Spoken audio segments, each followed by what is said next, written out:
Conceição muito emocionado em Turim, por alturas em que o Porto consegue passar aos quartos de final da Liga dos Campeões. Já começou a negociar a contratação ou a renovação de contrato com o Sérgio Conceição?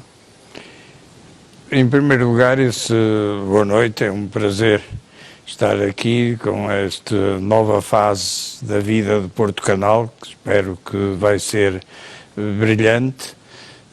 E respondendo, começando por falar nesse assunto, uma vez que referiu esse abraço, e sei porque vi em muitos jornais essa fotografia, ela simbolizou naquele momento todo o meu agradecimento ao trabalho que o Sérgio tem feito e sobretudo também quase que um gesto para o compensar da perseguição a que é permanentemente envolvido. O Sérgio tem contribuído muito nas conferências de imprensa para a melhoria de futebol. Ele referiu mais do que ninguém que o futebol português estava a pecar por pouco tempo útil, dado que se perdia imenso tempo com faltas e faltinhas, e tanto tinha razão que se notou uma mudança de critério dos árbitros ultimamente, e também naquele abraço, ao abraçar o Sérgio, eu quis abraçar todos os jogadores e todos contribuíram para aquele momento importante e lembrar mesmo os que contribuíram e infelizmente já não puderam estar ali em Turim, como o Reinaldo Teles, que faleceu já este ano, e ainda como administrador de Futebol Porto. Falando em renovação, é evidente que no dia em que, em 27 de maio de há 4 anos, eu fechei acordo de palavra com o Sérgio Conceição, para mim, a minha ideia foi sempre de que eu, como presidente, não queria ter outro treinador porque estava certo de que ele iria ter sucesso, porque o conheço desde os 16 anos de idade com que ele veio para o Futebol Porto, consegui acompanhar o seu crescimento, de compreender o seu caráter e, sobretudo, de reconhecer o amor que ele tem ao Futebol do Porto. E qual é o ponto atual em relação a essa necessidade do Futebol do Porto em ter Sérgio Conceição na continuidade? O ponto atual é que o Sérgio Conceição tem contrato com o Futebol do Porto e a minha até final desta época. Até final desta época, e a minha intenção e também dele renovarmos. Ele entendeu, e já o disse publicamente, que nesta altura que está focado na Champions, mas tenho a certeza de que no final, ou antes do final da época, faremos novo contrato, renovaremos o contrato, porque penso que ele é uma peça importante no nosso projeto, no meu projeto de há 4 anos, quando pouca gente acreditava no seu sucesso e eu acreditava cegamente e continuo a acreditar que ainda podemos fazer muito mais sob o comando técnico do Sérgio Conceição. É verdade que há exigências de parte a parte, nomeadamente Sérgio Conceição, para que tenha um plantel competitivo para a próxima temporada para aceitar continuar no Futebol do Porto? E eu acho que deve haver, mas não foi comigo que ele falou, nem com ninguém do Futebol do Porto. Eu acho que ele deve ter falado com alguns jornalistas que são muito rigorosos sempre naquilo que escrevem, porque eu vi realmente isso no jornal, mas nunca o Sérgio Conceição nos pôs qualquer condição que condicionasse o seu trabalho ou a sua permanência ou a sua vinda para o Futebol do Porto. Portanto, sei que os jornais escreveram isso, a mim, nem a ninguém do Futebol do Porto, ele alguma vez pôs isso como uma exigência, uma condição. O senhor disse há pouco que o Futebol do Porto é muitas vezes, depois deste jogo em Turim, acabou por haver uma diferenciação no comportamento de alguns agentes em Portugal face ao Futebol do Porto, e falou nomeadamente da arbitragem. Isso foi assim tão evidente depois de Turim, e pergunto-lhe porque é que acha que isso está a acontecer? Não, eu acho que a arbitragem até foi no bom sentido, não foi. Realmente o Sérgio falou várias vezes, e é uma realidade, toda a gente o constata, de que o futebol português, às vezes, os 90 minutos não chegam a metade, com os jogadores deitados ao chão, com os jogadores a simular lesões, portanto não é culpa dos árbitros, com os árbitros a marcar todas as faltinhas, e presumo que tenha sido uma orientação, porque já vi isso em vários jogos, que houve uma mudança de estratégia, em que os árbitros são mais rigorosos a marcar só o que realmente é falta. Aquelas faltinhas de um encosto e a tirar para o chão, eles estão a deixar jogar, o que torna o jogo muito mais atraente e o tempo útil muito maior. Nesse aspecto é que eu disse que foi positivo que o Sérgio Conceição tenha contribuído para essa melhoria, embora por isso creio que tem ou vai ter um processo disciplinar. Mas o Sérgio Conceição, felizmente, é uma pessoa independente que diz o que pensa e tem sempre o objetivo de dizer aquilo que pode melhorar o nosso futebol. E esse foi um dado importante que felizmente se está a verificar e tenho visto através da televisão nos jogos que tenho presenciado. Porquê é que existe um tratamento diferenciado, se é que assim podemos dizer, e pergunto-lhe também se o senhor considera que isso existe em relação ao Futebol Clube do Porto e ao tratamento que tem lá fora e ao tratamento que tem dentro de portas em Portugal?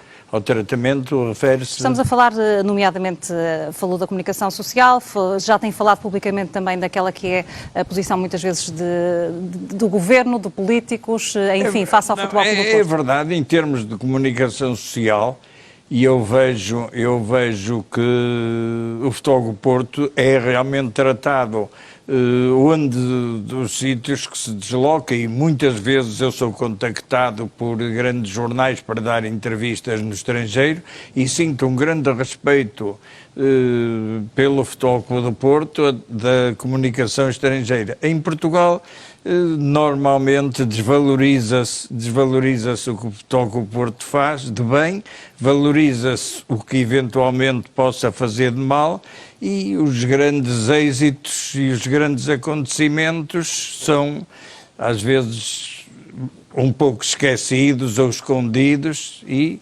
quando são realçados é com muita azia. Até onde pode ir este Futebol Clube do Porto nesta Liga dos Campeões? Eu penso que depois de ter eliminado a Juventus, o Futebol Clube do Porto pode ir até à final e ganhá-la. É essa a sua convicção? É o meu desejo, é a minha esperança e acredito que pode ser. Já acreditava nisso em 1987, quando ninguém acreditava. Só eu acreditava e depois o Artur Jorge sentiu-se contagiado e também passou a acreditar, e o que é certo é que nós fomos à final com o Bayern Munique. Uma espécie de vingança agora?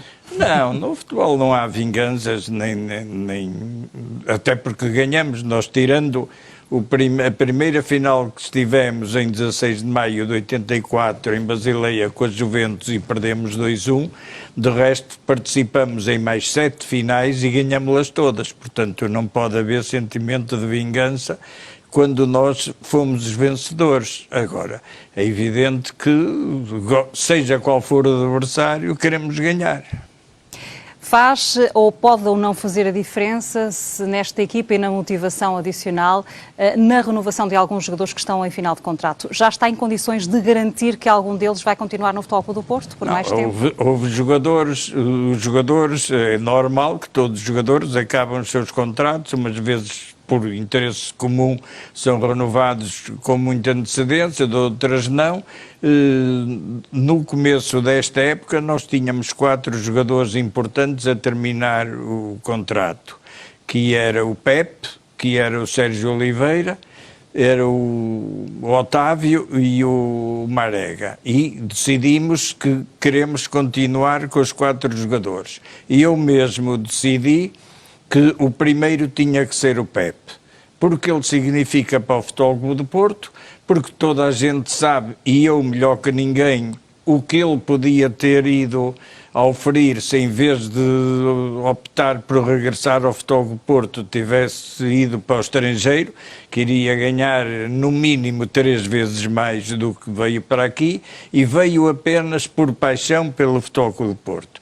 E eu entendi que o passado dele e esta atitude e o dia-a-dia dele, como ele vive o Futebol Clube do Porto, que ele tinha que ser o primeiro a renovar.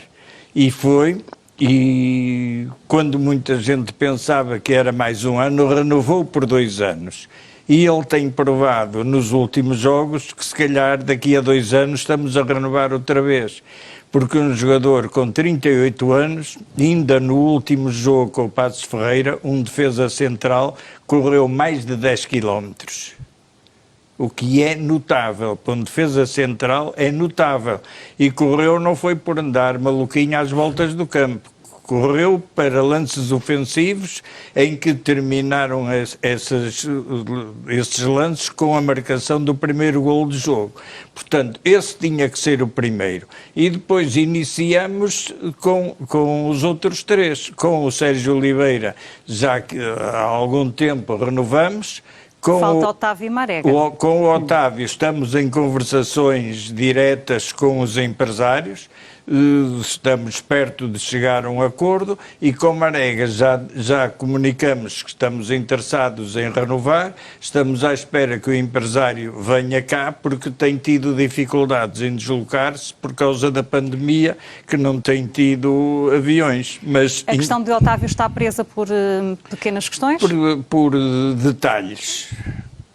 Em relação à Marega, há algum prazo para que se estabeleça não há o prazo, uma é logo que o empresário renovação? possa vir, nós negociaremos. Pinta Costa, a Liga dos Campeões poderá ser um salvar de face e glorioso para o Futebol Clube do Porto esta época, face àquilo que está a acontecer nas provas nacionais, e quando o campeonato, Sérgio Conceição diz que enquanto o título for matematicamente possível, vai atrás dele, obviamente, mas as coisas não têm corrido propriamente bem ao Futebol Clube do Porto. A Champions League nunca é um salvar de face para ninguém, porque a Champions League acontecer um percurso como nós estamos a fazer, e aqueles que chegam a esta altura e que, como eu espero, vão continuar em frente, naturalmente que seja o que for que esteja a acontecer nos campeonatos nacionais de cada clube, é sempre uma mais-valia, porque a Champions League é a maior prova de clubes do mundo, a que dá mais prestígio e a que toda a gente quer participar. Agora, para chegar, por exemplo, aos quartos de final, há 8 no meio de centenas. Agora, isso seja o que for que esteja a acontecer no país desses 8, é um facto notável e importantíssimo. É evidente que o Futebol Clube do Porto entra sempre em tudo para ganhar. Agora, não entra sozinho para ganhar sozinho, entra com outros. E neste momento, o Futebol Clube do Porto foi eliminado da Taça de Portugal com fatores que não foram perfeitamente normais, está em segundo lugar no campeonato, matematicamente ainda pode chegar ao primeiro, tem neste momento garantido o acesso no lugar em que está a Champions League, portanto nunca estamos a encarar a Champions como um salvar de face. Estamos a encarar a Champions como sendo dos poucos clubes que já ganharam essa prova 2 vezes e queremos ganhar a terceira. O senhor já disse aqui, precisamente, que quer chegar à Liga dos Campeões, vencer a final. E em relação ao campeonato, quais são as suas convicções? As minhas convicções, neste momento, é ganhar os jogos que nos faltam e esperar os resultados dos outros. Agora, ganhando os jogos que nos faltam, garantimos o segundo lugar, que não é o nosso objetivo nunca, mas que é aquele que nos salvaguarda e nos garante a presença na Champions do ano que vem. Agora, continuamos a pensar que, enquanto matematicamente for possível, a equipa entra em campo para ganhar, a pensar que pode chegar ao primeiro lugar.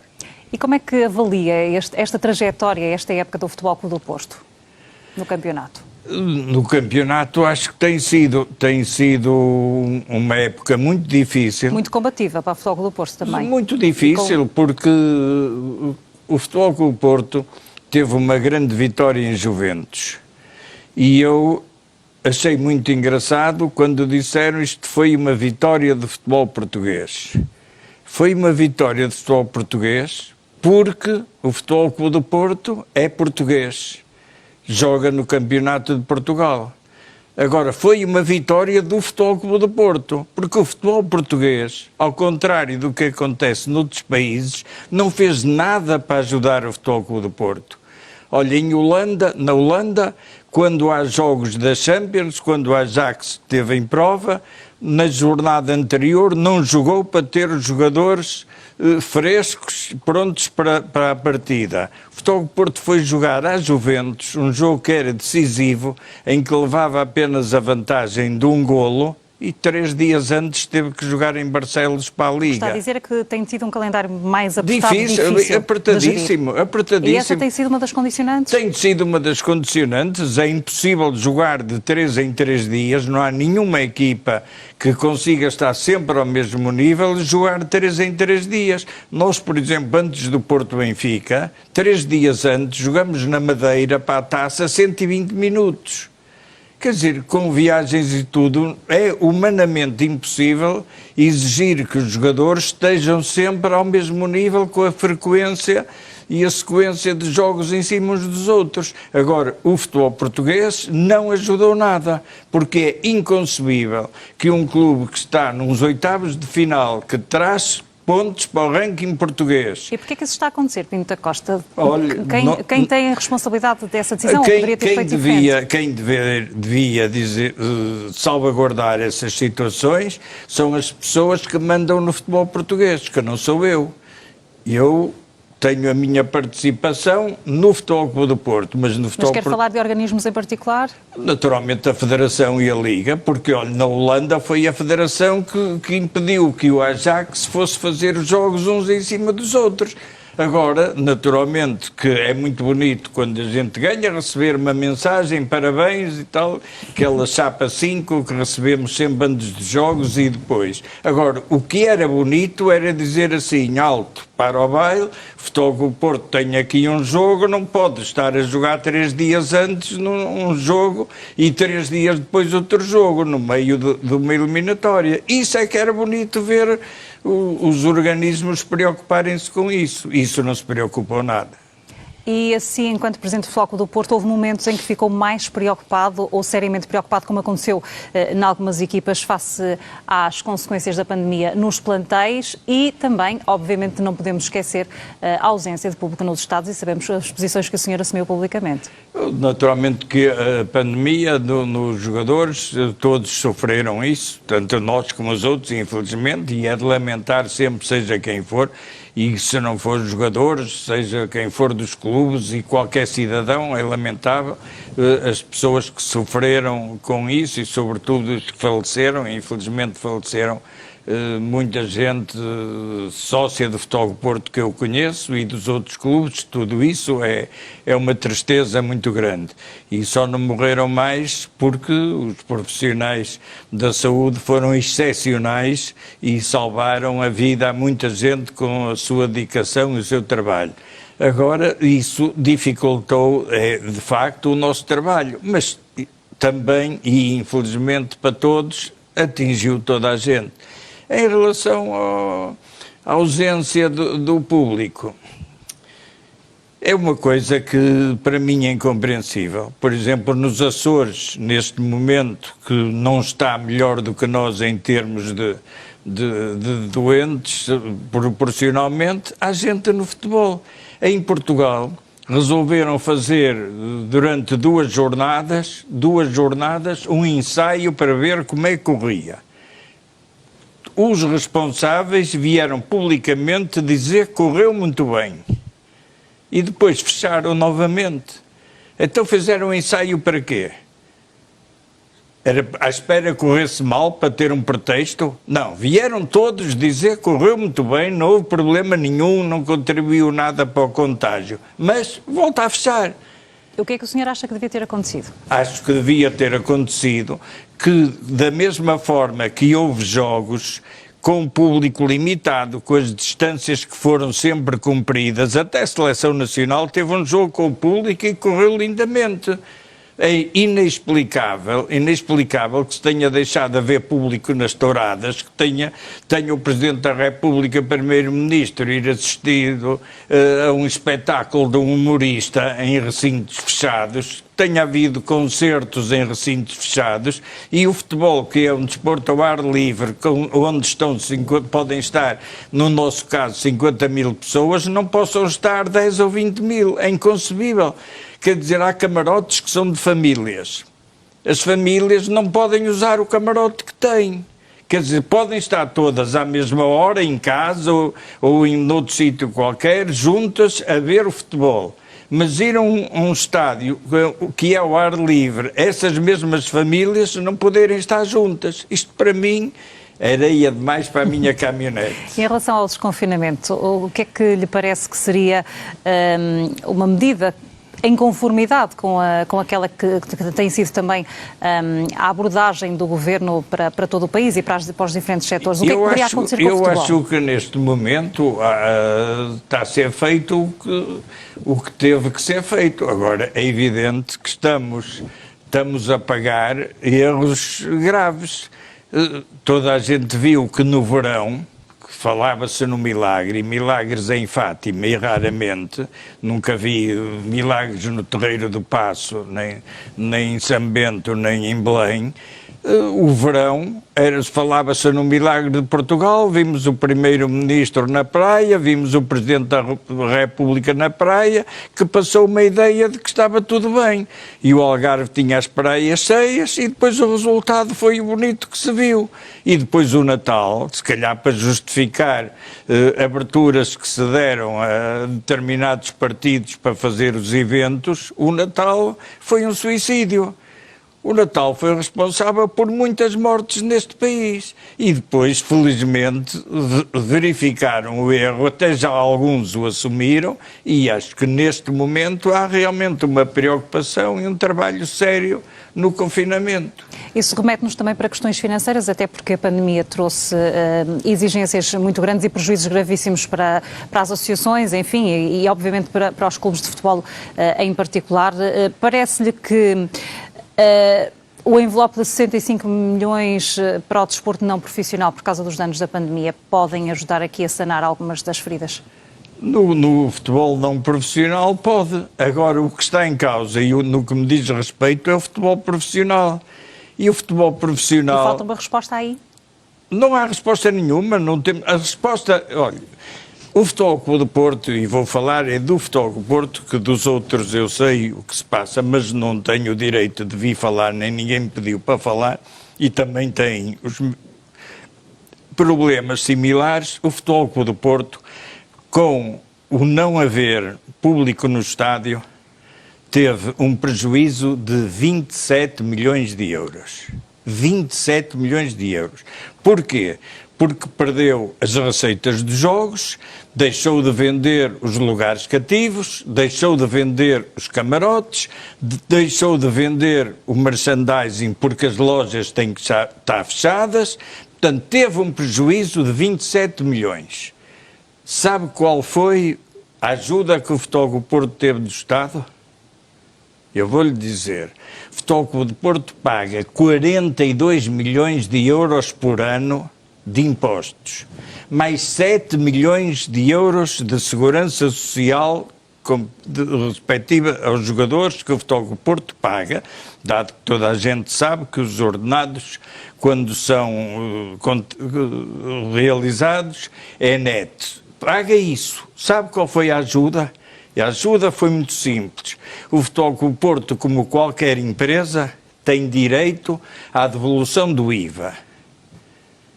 Nós tínhamos a receber até 31 de dezembro, tínhamos a receber 7 milhões e meio de IVA do Estado. Não nos pagou. Tivemos que fazer uma queixa no tribunal no dia 5 de janeiro. Nessa altura pagaram-nos 4. voltamos a reclamar os 3,5 que faltavam no dia 21 de janeiro.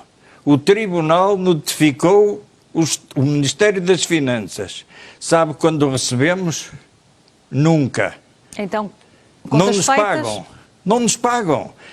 Entretanto, em março, já pedimos a devolução de mais 1.700.000. Nós não estamos a pedir subsídios, nem empréstimos. Estamos a pedir que nos devolvam aquilo que é nosso, que devia, por lei, ter sido dado, restituído ao Futebol Clube Porto no dia 31 de dezembro. Esta é a ajuda que o Estado dá aos clubes. E mesmo com essa ajuda do Estado ainda faltava aqui uma conta séria para se resolver os prejuízos provocados pela pandemia, Pinto da Costa. É evidente que, por exemplo, em Itália, o governo, perante a situação, reduziu os impostos, reduziu os próprios impostos dos jogadores, que são os clubes que o pagam.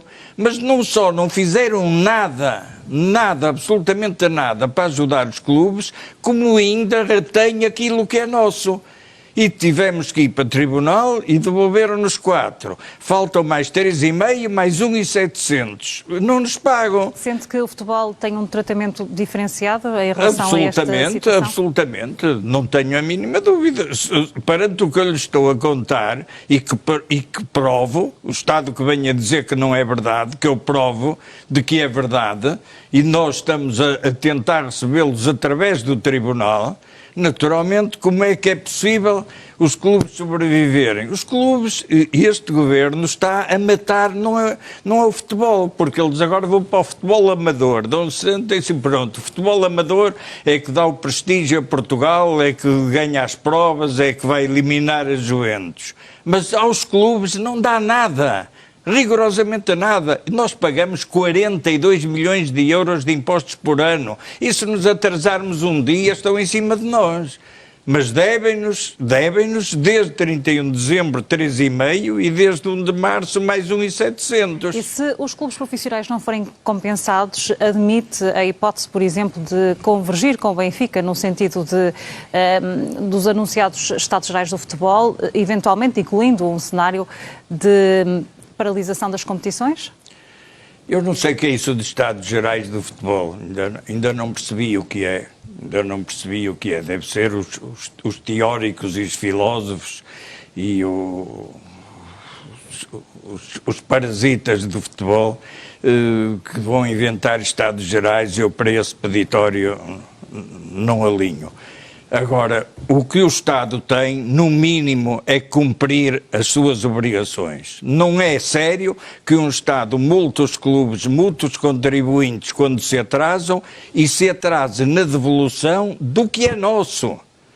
Não estamos a pedir nenhum empréstimo, porque isso ainda nos levavam o cofre. Não, portanto, isso lá parar as competições, eu penso que se calhar isso era o que o Estado gostava, era que parássemos as competições. Mas é pela sobrecarga de impostos que há, sabe? Agora saiu a convocatória para a Seleção Nacional. 22 jogadores. Sabe quantos jogam em Portugal? 5. Sabe porquê? Porque qual é a explicação? A explicação é que o que um jogador ganha aqui, e hoje é generalizado quando se fala de ordenado, é neto, os clubes é que pagam os impostos. Se ganhar 1 milhão, custa ao clube 2.200.000. Noutros países, se ganhar 1 milhão, custa aos clubes 1.200.000 ou 1.300.000. Mais difícil ainda aos clubes portugueses claro, manterem os jogadores. Claro, é evidente, manter os jogadores é impossível. Por isso é que da Seleção Nacional jogam 5 em Portugal. E qual é que é a possibilidade de fazer pressão junto da Liga, por exemplo, para que seja... A Liga anda preocupada, anda toda a gente preocupada, desde o secretário de Estado, que disse publicamente que está preocupado com a centralização dos direitos no futebol, a Liga está preocupada com a centralização dos direitos no futebol, a Federação está preocupada com a centralização dos direitos no futebol. Isso é um grande negócio. Um grande negócio, mas é para 2028, porque os clubes têm contrato até 2028 que não podem anular.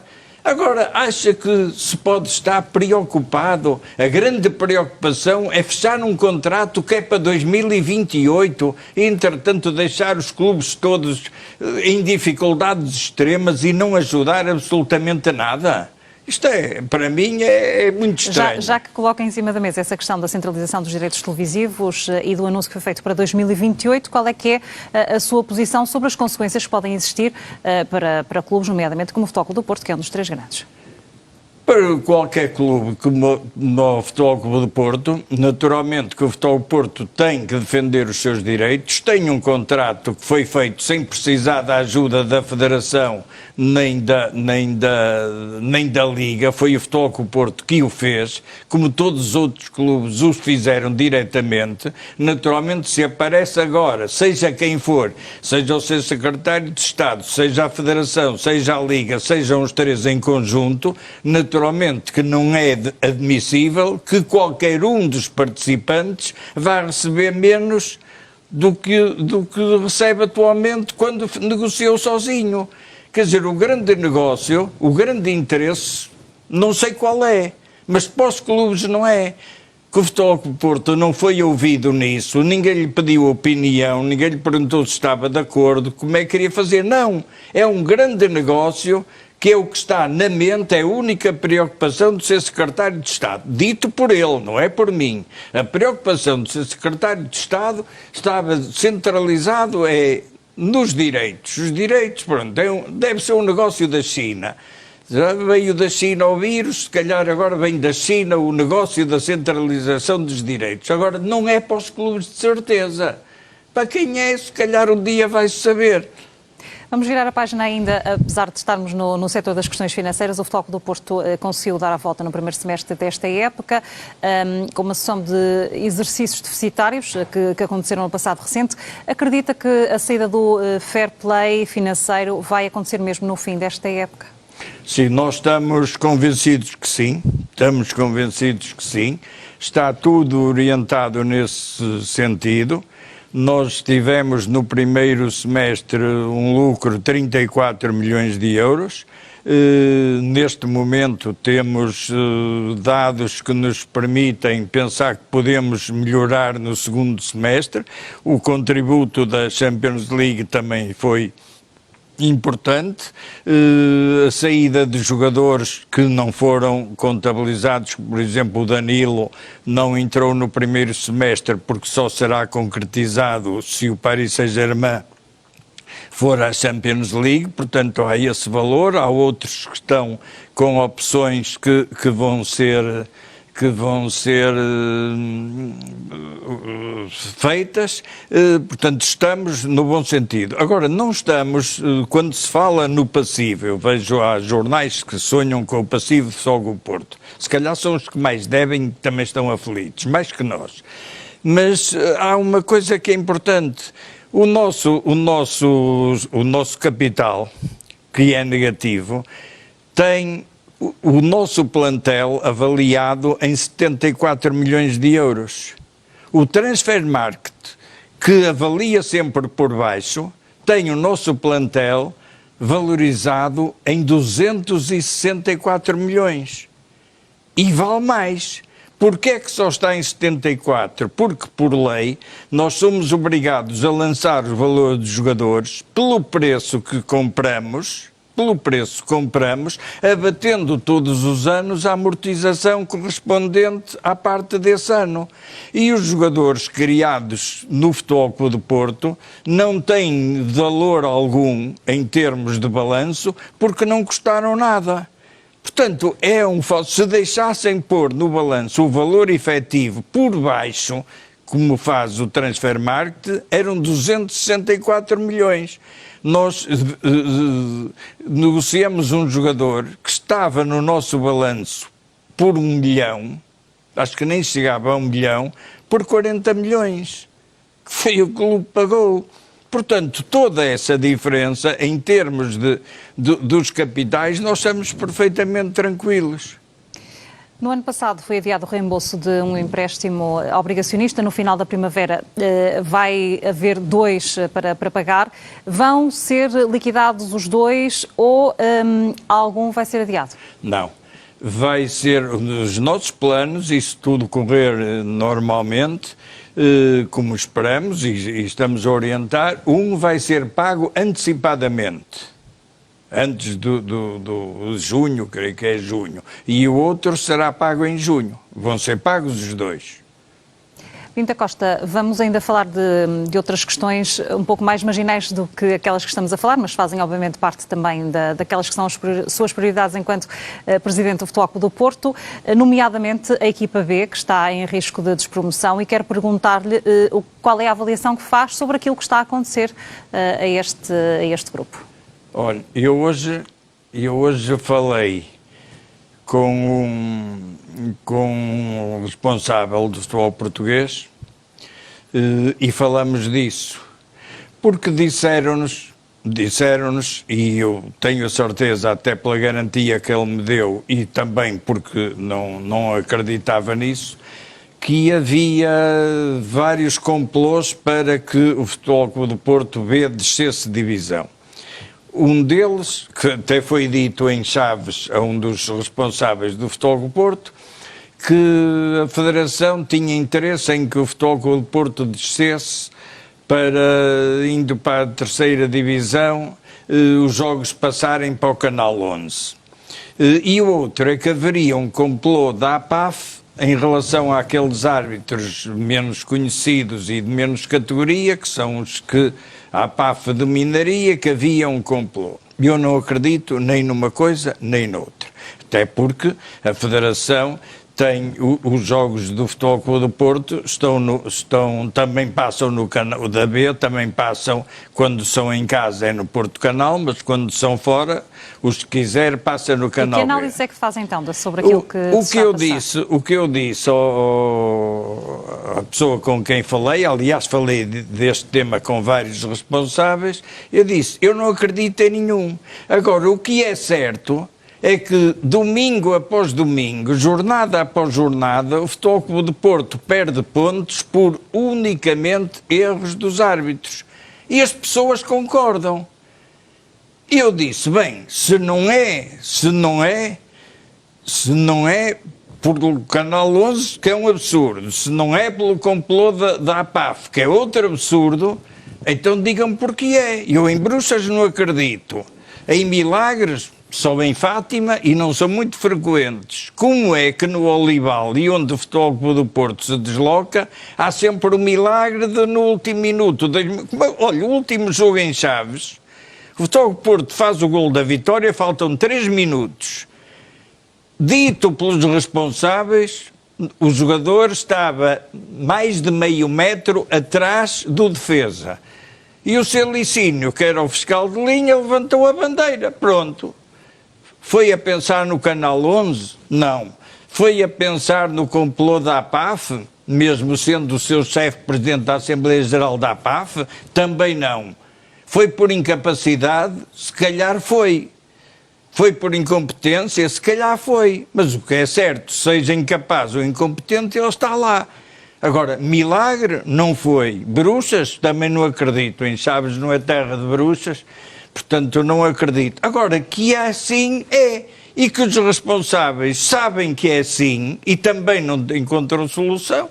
Eu acho que uma das maneiras, acreditando na seriedade, e não tenho dúvida na boa intenção do Conselho de Arbitragem em que as coisas corram bem, acho que muitos desses erros, por exemplo, este golo anulado pelo seu Licínio, foi tão flagrante, tão escandaloso, é a falta do VAR. É fundamental que na B, na segunda liga, haja VAR. Porque se houvesse VAR, são tão flagrantes os erros, são tão incompreensíveis como é que o seu Licínio levanta a bandeira depois da bola entrar.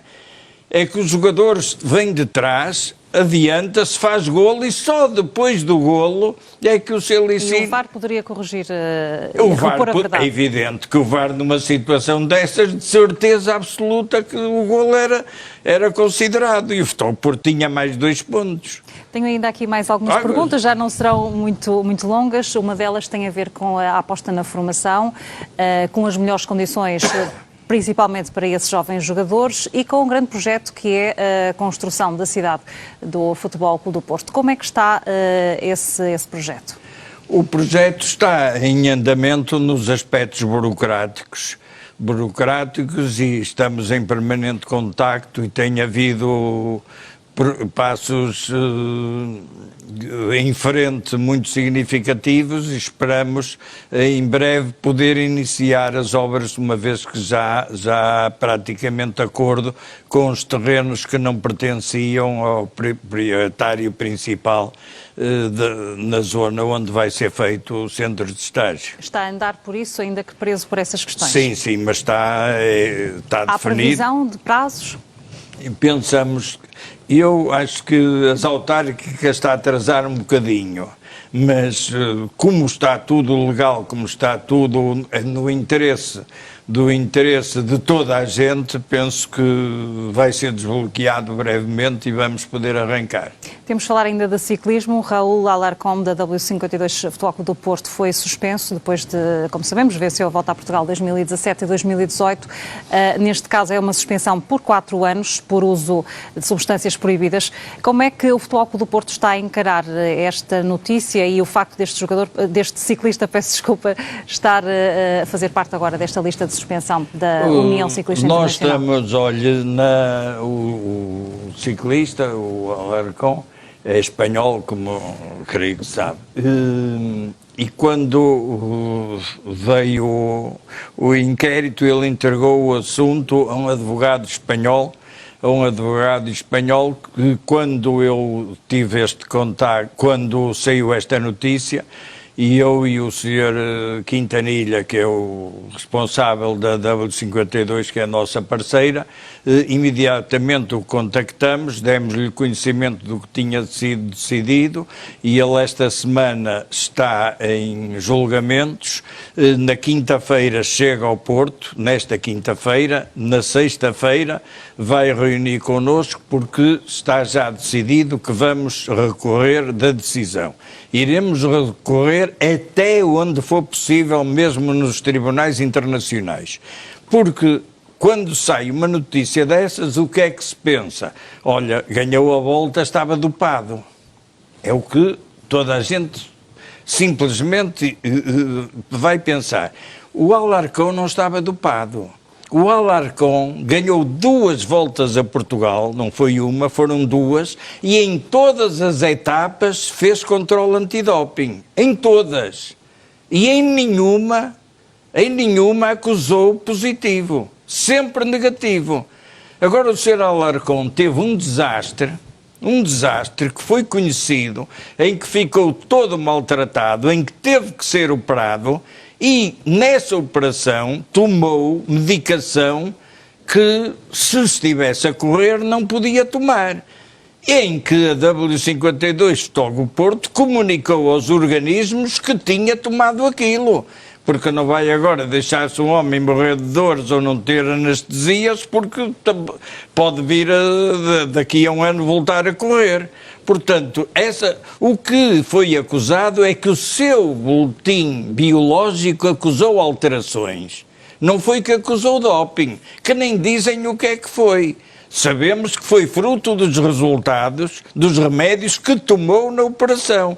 Portanto, sexta-feira estará cá um ilustre advogado espanhol especializado nesses casos. Vamos recorrer e, seja qual for a decisão, iremos até às últimas consequências, para defender a honra do jogador, do atleta. Também estou no jogador, a honra do atleta e da própria equipa, porque, repito, ele em 2 voltas a Portugal andou grande parte tempo com a camisola amarela e foi sempre, diariamente, submetido ao controle. Sempre negativo. Mas este caso vai ou não alterar a estratégia do Futebol Clube do Porto para Não, esta modalidade? absolutamente nada. Naturalmente que se algum tiver um desastre, que eu espero que não tenha, vou-lhe dizer, para aguentar as dores, que eles podem, 2 dias depois dele ser operado, foram à casa dele.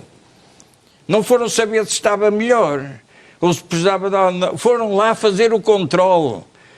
Se a senhora ficar toda partida, espero que nunca, mas partida, qualquer indivíduo que tenha uma operação grande, como eu já tive, se lhe forem fazer o controle, de certeza que o organismo está alterado.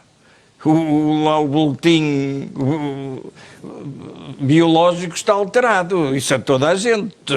Olha, eu tomei tantas pastilhas quando fui operado ao coração que de certeza que dava que eu não tinha coração ou qualquer coisa. Portanto, nós vamos até às últimas consequências. E quer queiram, quer não, nós vamos continuar. O problema, sabe qual é? É que a W52...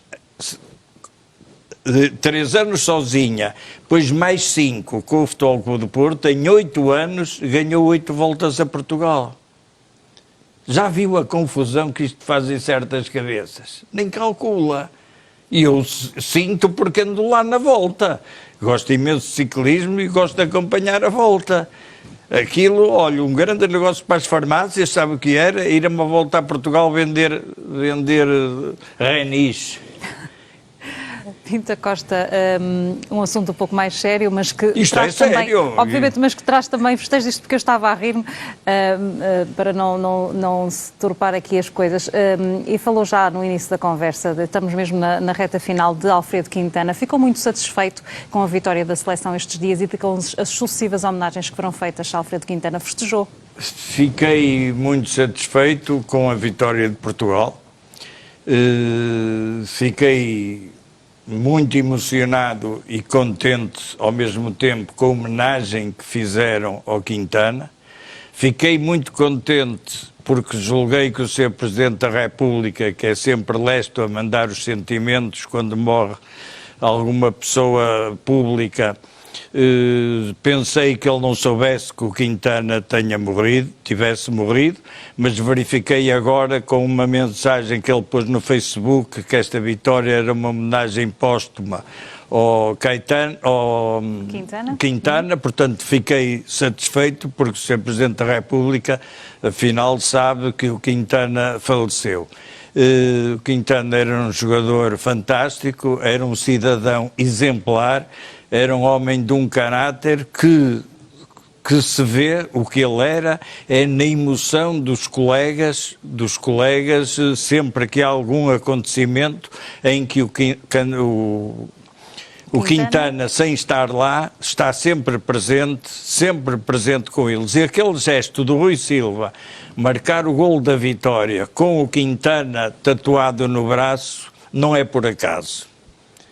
Algo de sobrenatural quis ali que todos fizessem uma homenagem. E na seleção nacional, que todos agora gabam e que todos atribuem o mérito a este e aquele, é justo que se lembre também que o treinador de Futebol Clube do Porto é peça fundamental na vitória de Portugal, porque foi ele que revolucionou o handebol português, foi ele que pôs o 7-6 que não se praticava em Portugal, foi ele que pôs a maneira de defender, e é lembrar que numa seleção de 7 jogadores, mais os suplentes, 12 são do Futebol Clube do Porto. E não são 13, porque o Quintana não está lá, estando presente. Pinto da Costa foi eleito pela primeira vez em 1982, eu era um bebé praticamente. Ao fim destes anos todos, o que é que ainda quer fazer como Presidente do Futebol Clube do Porto? Quero chegar ao fim do dia, quando me deito, e ter a consciência de que fiz tudo o que o Futebol Clube do Porto precisava que eu tivesse feito nesse dia. Até hoje aconteceu sempre? Até hoje. No dia em que isso não acontecer, eu vou-me embora. Eu disse no primeiro dia, na primeira reunião que fiz, e em que felizmente ainda está muita gente viva, em abril de 1982, e eu disse que estaria ali, não sabia se era 3 meses, que era quanto diziam que íamos durar, se era 2 anos, que era o tempo do mandato, mas que no dia em que eu não fizesse aquilo que entendesse que era bom para o Futebol Clube do Porto, fosse por medo, fosse por não ser conveniente para mim ou para algum dos meus colegas, eu viria embora no dia seguinte. Se não vim, é porque me deito sempre com a consciência, posso ter feito, e de certeza que fiz, muitos erros, más opções, mas sempre a pensar que era o melhor para o clube. Enquanto eu sentir isso, acho que posso sempre ser útil ao Futebol do Porto. E enquanto os sócios quiserem, porque eu não estou lá por nenhum golpe de Estado, nem por nenhuma nomeação por ser boy de alguém. Eu estou lá porque os sócios querem que esteja, como demonstraram ainda no último ato eleitoral. Pinta Costa, muito obrigada por ter vindo ao Porto Foi Canal. um prazer. Boa noite. Obrigado. Nós voltamos depois deste intervalo.